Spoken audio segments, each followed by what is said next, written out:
नमस्कार मित्रांनो, राज्याच्या राजकारणात नेमकं काय शिरतंय? दिल्लीत दोन महत्त्वाच्या बैठका झाल्या. एकनाथ शिंदे आणि अमित शहा यांच्या बैठकीनंतर दुसरी महत्त्वाची बैठक म्हणजे शिंदे गटाचे 2 नंबरचे नेते असलेले उदय सामंत तातडीने दिल्लीला रवाना. शिंदेंच्या बदली उदय सामंत येणार का? शिंदेंचा करेक्ट कार्यक्रम झालेला दिसत आहे. नेमकं काय झालंय? त्या बैठकांमध्ये एकनाथ शिंदे यांच्याविषयी काय चर्चा झाली आणि उद्यापासून राज्याच्या राजकारणात कोणते वेगळे बदल घडणार याविषयी आपण संपूर्ण माहिती या बातमीपत्रात घेणार आहोत. शेवटच्या मिनिटापर्यंत व्हिडिओ बघत राहा. चॅनलवर जर तुम्ही नवीन असाल तर चॅनल सबस्क्राईब करून बेल आयकॉन प्रेस करा, म्हणजे रोज नवनवीन राजकीय आणि इतर घडामोडी तुम्हाला बघायला मिळतील. आपण सुरुवात करणार आहोत की नेमकं काय झालेलं आहे. काल तातडीने एकनाथ शिंदे दिल्लीला अमित शहा यांची भेट घ्यायला गेले.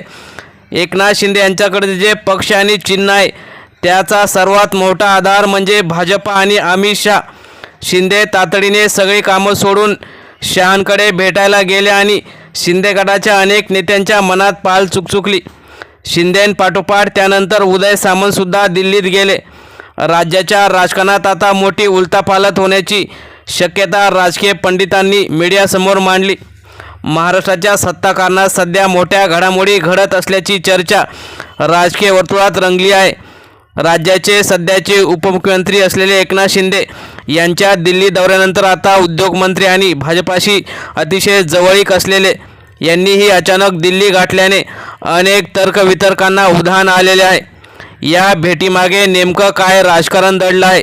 एकनाथ शिंदे यांची जागा सध्या धोक्यात आहे का? सामंत उपमुख्यमंत्री होण्याच्या मार्गाने पुढे जात आहेत का? आणि दोघांचा दौरा एकाच दिवशी हा योगायोग केवळ नसून मोठ्या राजकीय बदलाची चाहूल असू शकते. उदय सामंत यांना शिंदे गटातील 22 ते 25 आमदारांचा पाठिंबा आहे. भाजपाच्या रणनीतिक विचार आणि शिंदे यांची जी काही सध्याची परिस्थिती आहे त्यावरूनच आता नेमकं काय राजकारण घडणार याकडे लक्ष लागलेलं असताना दोघांची जी काही बैठक झाली त्यामध्ये आता भारतीय जनता पार्टीने दोघांमध्ये विस्तव अगोदरच टाकला होता. त्यामध्ये गेल्या काही दिवसात उपमुख्यमंत्री असलेले एकनाथ शिंदे यांनी अगोदरसुद्धा अचानक दिल्लीचा दौरा केला होता. त्यामुळे त्यामागे काही राजकीय समीकरणांची मोठी हालचाल सुरू असल्याची चर्चा आहे. त्यानंतर सामंतसुद्धा दिल्ली दौरा गेले आणि त्यामुळे संशय अधिकच बळावला. राजकीय सूत्रांच्या माहितीनुसार दिल्लीतील या बैठकीत राज्यातील सत्ता समीकरणावर सविस्तर चर्चा झाली. विशेषतः मंत्रिमंडळ विस्तार, नेतृत्व बदल या मुद्द्यावर जास्त चर्चा झाल्याची माहिती समोर आलेली आहे. शिंदे एकाकी पडत आहेत का? शिंदे सरकार स्थापन झाल्यानंतर सुरुवातीला मजबूत वाटणारी त्यांची स्थिती आता काहीशी डळमळीत होत असल्याचं चित्र आहे. अनेक निर्णयावरून नाराजी यामध्ये आहे. काही आमदारांचा असंतोषसुद्धा यामध्ये दिसत आहे. विशेषतः भाजपसोबतचे संबंध यामध्ये निर्णायक ठरत आहेत. भाजपाने शिंदे यांना मुख्यमंत्री बनवून मोठा राजकीय निर्णय घेतला होता, पण आता त्याच भाजपमध्ये काही नेत्यांना शिंदे यांच्याबाबत नाराजी आहे. शिंदे यांनी सुद्धा काही निधी वाटपवेळी भाजपच्या नेत्यांवर अन्याय केला होता. तसेच त्यामुळेच फडणवीसांनी जसं शिंदेंना उद्धव ठाकरे यांच्यापासून दूर केलं, आता तसंच उदय सामंत यांनासुद्धा शिंदेंपासून फडणवीस यांनी आपल्या राजकीय चाणक्य नीतीने दूर केलेलं आहे. उदय सामंत हे शिंदे गटातील अतिशय प्रभावी आणि संघटनात्मक ताकद असलेले नेते मानले जातात. कोकणात त्यांची ताकद चांगली आहे. त्यांच्या घरात जिल्हा परिषद आणि त्यांचे बंधू आमदारसुद्धा आहेत. तसेच त्यांच्या स्वतःच्या संपर्कात शिंदे गटातील 20 ते 25 आमदार असल्याचं सुद्धा बोललं जात आहे. त्यामुळेच उदय सामंत यांचं भाजपसाठी नाव चांगलं आहे. तसेच आता भाजपची जी काही सत्ता आहे ती अजित पवार गट, एकनाथ शिंदे आणि भाजपा यांचे मिळून आहे. परंतु भाजपची एखादी सत्तासुद्धा येऊ शकते ज्यामध्ये भाजपला 10 ते 15 आमदारांची गरज आहे.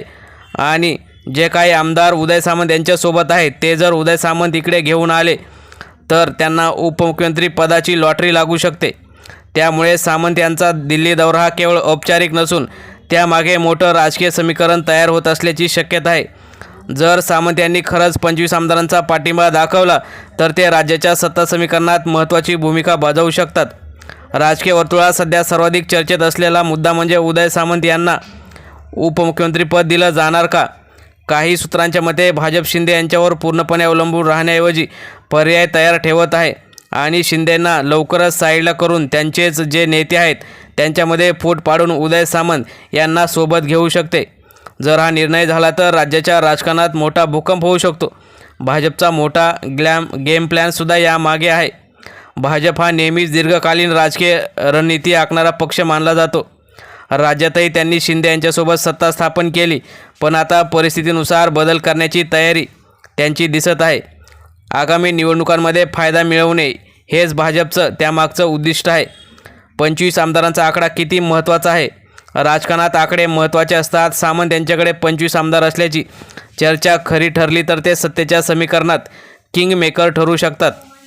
शिंदे यांच्यावर त्यामुळे दबाव वाढेल, भाजपला पर्याय मिळेल आणि मंत्रिमंडळात मोठे बदल होऊन शिंदे गटाचे जे आता मंत्री आहेत त्यांची मंत्रिपदं कमी करून भाजप आपल्या जुन्या नेत्यांना मंत्रिपदी आणू इच्छित आहे.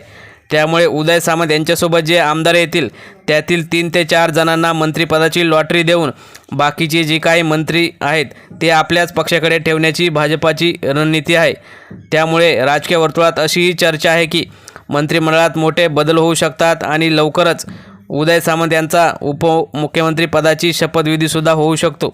त्यामुळे काही जण तर थेट शपथविधीची शक्यतासुद्धा व्यक्त करत आहेत. नवीन उपमुख्यमंत्री घोषित होऊ शकतो. काही मंत्र्यांची खाती बदलली जाऊ शकतात. एकनाथ शिंदेंना घरचा रस्ता दाखवू शकतात. नवीन चेहरे मंत्रिमंडळात दिसू शकतात. या सर्व घडामोडीमुळे सर्वात मोठा प्रश्न आहे एकनाथ शिंदे यांच्यासमोर. पक्षातील नाराजी दूर करणे, भाजपसोबत संबंध अधिक मजबूत करणे आणि स्वतःचं नेतृत्व सिद्ध करणे. जर त्यांनी योग्य वेळी योग्य निर्णय घेतला तर त्यांची राजकीय स्थिती कमकुवत होऊ शकते. महाराष्ट्राच्या राजकारणावर परिणाम या घडामोडींचा मोठा होऊ शकतो. सत्तेत बदल किंवा फेरबदल, त्यामुळे नवीन नेतृत्वाचा उदय हा होऊ शकतो आणि त्यामुळेच विरोधकांना सुद्धा संधी मिळू शकते. विशेषतः आगामी ज्या काही महत्त्वाच्या निवडणुका 3 ते 4 वर्षांनी होणार आहेत त्या अत्यंत महत्त्वाच्या ठरतील. विरोधी पक्ष या परिस्थितीवर बारकाईने लक्ष ठेवून आहे.